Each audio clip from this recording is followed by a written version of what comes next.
तो हेलो दोस्तों, आपका फिर से स्वागत है मेरे चैनल साफ्लिक्स पर। जैसे कि हमने पिछले एपिसोड में देखा था कि जो वो सर्वेंट होता है प्रिंस का, उसने अपनी एक्सप्लोजन सील को एक्टिवेट कर दिया होता है, जिससे वहाँ पे बहुत बड़ा धमाका होता है और वहाँ पे एक बहुत बड़ा जो है वो गड्ढा हो गया होता है। फिर हमें कुछ टाइम बाद का सीन दिखाया जाता है, जो जियांग है वो उन लड़कियों को बचा लिया होता है और वो एक गड्ढे में होता है।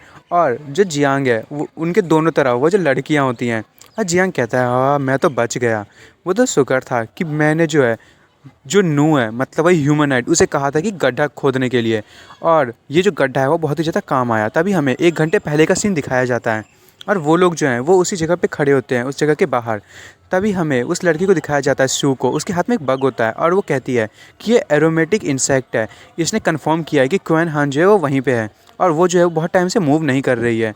और उस जो ह्यूमनॉइड मतलब जो ह्यूमनॉइड होता है वो भी उसके बगल में खड़ा होता है। तभी हमें उस इंसेक्ट के बारे में बताया जाता है। ये जो इंसेक्ट है वो किसी की भी आइडेंटिटी और लोकेशन को उसकी जो स्मेल है उससे पता कर सकता है।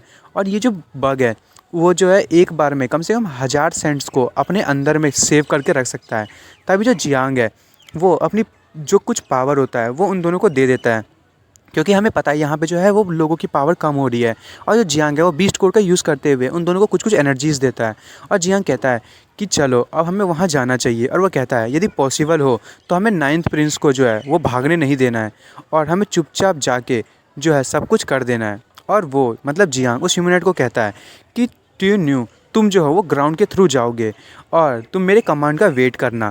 तभी वो जो ह्यूमनॉइड होता है वो उसे गुस्से से देखता है और जियांग जो है वो कहता है कि ओरिजिनली ये जो ट्यून्यू है वो फिजिकल वर्क के लिए मैं इसका यूज़ करना चाहता हूँ, ताकि इसकी जो पावर है वो जल्दी से ख़त्म हो जाए और मैं कोई भी वैसे भी 9th प्रिंस को कोई चांस नहीं दूंगा। और वो कह रहा होता है कि मैंने जो है अच्छा हुआ कि मैंने उसका यूज़ किया था, ताकि मैं उसे स्नाइप के तौर पे यूज़ कर सकूं। और वो जो लड़की होती है बगल में, उसे होश आने लगता है और वो कहती है कि मैं क्या ज़िंदा हूँ। तभी जियांग उससे कहता है अच्छा तुम जाग गई। और जियांग को देख के वो जो लड़की है वो बहुत ज़्यादा शर्माने लगती है और जियांग कहता है क्या तुम ठीक हो। वो लड़की कहती है वाह कितना प्यारा सा फेस है। तभी जो जियांग है वो उस लड़की के पास जाता है और कहता है उस टाइम में तुम्हारी जो एक्सप्लोजन है उसको रोकने के लिए मैंने जो तुम्हारी युआन पावर थी तुम्हारी बॉडी से सारी की सारी निकाल ली थी। और वो जियांग जो है वो उस लड़के के बिल्कुल पास जा रहा होता है। वो कहता है मैंने जो है तुम्हारी जो सोल पावर है उसको भी तुमसे ही सेपरेट कर दिया था। और जो लड़की है वो सोच रही होती है मेरी जो बॉडी टेम्परेचर है वो बढ़ रही है। और जियांग भी कह रहा होता है हाँ तुम्हारी बॉडी टेम्परेचर और जो तुम्हारी हार्ट है वो बढ़ी जा रही है। ये तो बहुत ही अजीब सी बात है, क्या तुम ठीक हो। और वो लड़की मन में कह रही होती है क्या ये ऐसा ही है कि क्या मैं किसी के प्यार में गिर जाते तो ऐसा ही होता है। और जियांग कहता है कि इसकी जो मदर है और डॉटर दोनों ही किसी के वर्ड्स पे बिल्कुल ध्यान नहीं देते।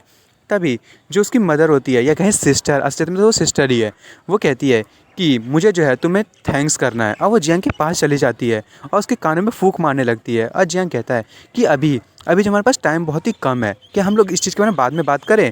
तभी वो जो उसकी जो छोटी सिस्टर होती है वो जाग जाती है। वो कहती है वेट अ मिनट। और वो कहती है कि सिस्टर तुम आखिर ये क्या कर रही हो, मैं अभी अभी इस आदमी के प्यार में गिरी हूँ। और वो लड़की कहती है कि ओए तुम्हें जो है अपनी मदर से ऐसे बात नहीं करना चाहिए, और अब जो है ये तुम्हारा जो है वो डैडी बनने वाला है तो इसे डैडी कह के बुलाओ। और जियांग कहता है अरे लेडीज़ लड़ना बंद करो। और वो अपने हैंड्स को ऊपर करता है और जो वो दोनों लड़कियां होती है उनकी जो चेस्ट है वो एकदम बाउंस करने लगती है। और जियांग कहता है पहले तो ये जो बड़े बड़े चीज़ें हैं उनको हटाओ यहाँ से। और वो कह रहा होता है मैं जो जा रहा हूँ पहले देखता हूँ कि फॉर्मेशन कैसे है और मैं जल्दी से कैलकुलेट करता हूँ कि जो चेंजेस है वो कितनी स्पीड में हो रही है और हमें जो है वो एम्प्रेस का टॉम भी ढूंढना है। और वो लड़की कहती है वाह ये कितनी ज़्यादा इंटेलिजेंट है। तभी जियांग कहता है अरे शांत हो जाओ तुम लोग। और जियांग कह रहा होता है कि मुझे जो है स्केड्यूल बनाना पड़ेगा ताकि हम जो है जल्दी से जल्दी वहाँ पहुँच सके और फॉर्मेशन है उनसे बच सके, और हमें जो है बहुत सारे थ्रेट्स हैं उनसे भी बचना होगा। हम जो है कोई भी मिस्टेक नहीं कर सकते, नहीं तो हम मारे जाएंगे। वो कहती है वाह ये कितना हैंडसम है। और जियांग कहता है हैं। और तभी वो जो लड़की है उसके हाथ में वो जो एक क्रिस्टल होता है वो उसे देखता है और वो लड़की कहती है कि मैंने जो है फॉर्मेशन के अंदर जब फॉर्मेशन चेंज हुआ था तो मैं एम्ब्रेस के टॉम पे चली गई थी और वहाँ पे मुझे ये जो है ये स्टोन मिला था। और जियांग मन में सोच रहा था हाँ ये तो वही मटेरियल है जिसकी मुझे ज़रूरत थी, ये तो कोर है यहाँ का। और जो जियांग के अपने घुटनों पे आ जाता है और कहता है तुम तो एक गॉडेस हो, तुम सच में एक गॉडेस हो, सच्ची गॉडेस। और वो लड़के कहती है क्या तुम मुझे मैरिज के लिए प्रपोज कर रहे हो। और उसके बाद हमें कुछ टाइम के बाद दिखाया जाता है जो प्रिंस होते हैं और उसका जो सर्वेंट। और जो प्रिंस होता है वो कहता है कि मेरा जो लेग है वो अब वेस्ट हो चुका है, उन लोगों ने जो मेरी जो लेग है उसको तोड़ दिया। और वो चिल्ला रहा होता है, वो कहता है जियांग हांग मैं तुम्हें छोड़ूंगा नहीं। आखिर वो जो है उसने ड्रैगन पवेलियन से हाथ कैसे मिला लिया।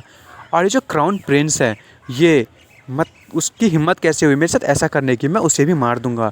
और जो सर्वेंट है वो उस प्रिंस को हील कर रहा होता है, और जो प्रिंस है वो कहता है ज़ाओ डाओ, और सर्वेंट कहता है हाँ, और वो कहता है उस टाइम मुझे लगता है कि तुमने सिर्फ उसकी बॉडी में जो सिर्फ वो जो बर्निंग सील थी उसी का यूज़ नहीं किया था, कुछ और भी डाला था।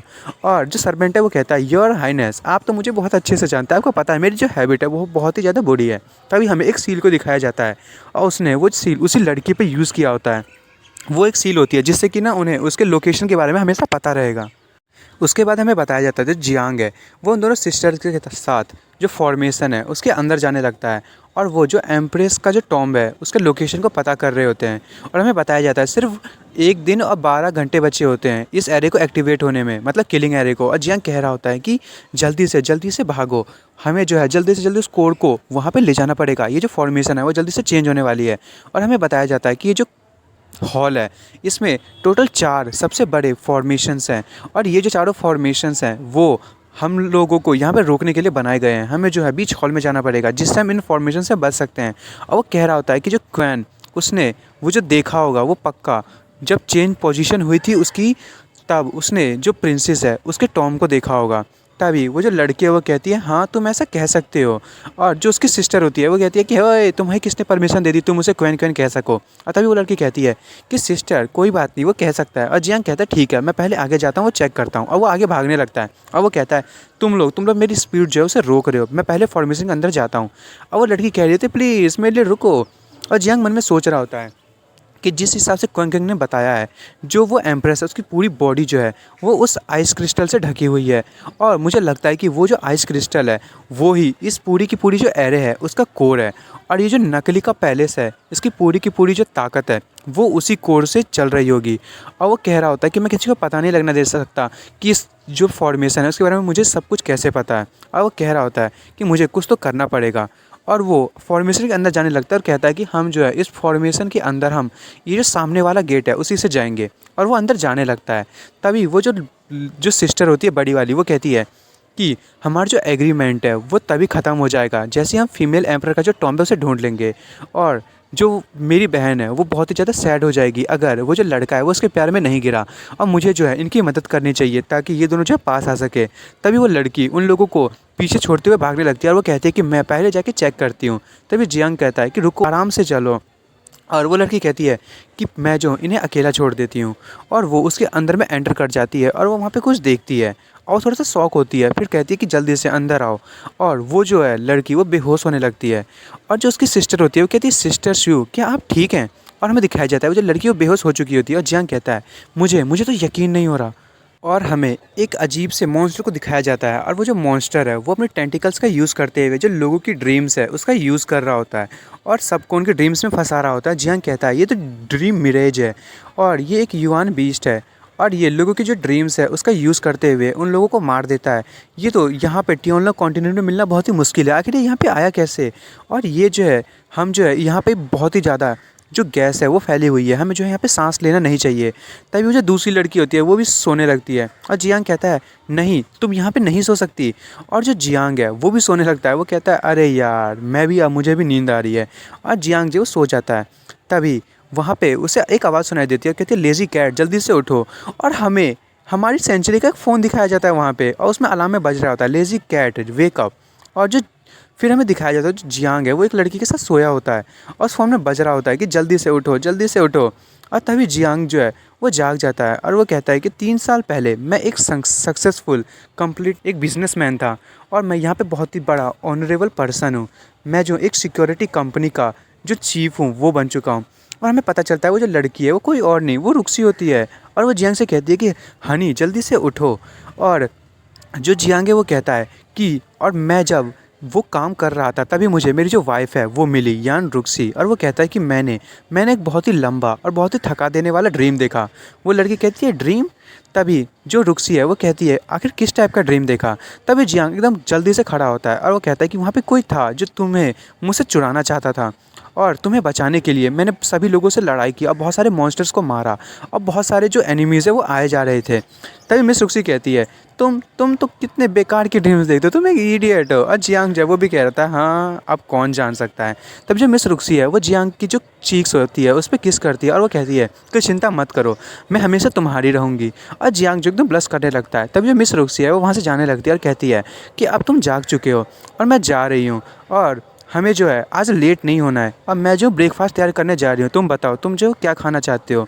तभी जो जियांग है वो उसके मतलब कमर है उस पे हाथ रखता है और कहता है कि मैं सबसे पहले तो तुम्हारे साथ फ्लर्ट करना चाहता हूँ।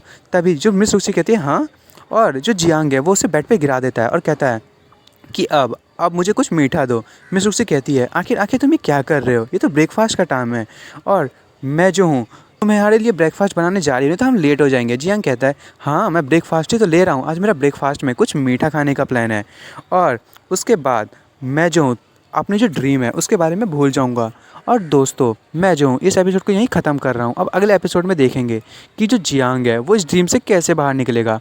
और आपको मेरी वीडियो पसंद आई हो तो मेरी वीडियो को लाइक एंड सब्सक्राइब करना ना भूले। Thank you for watching.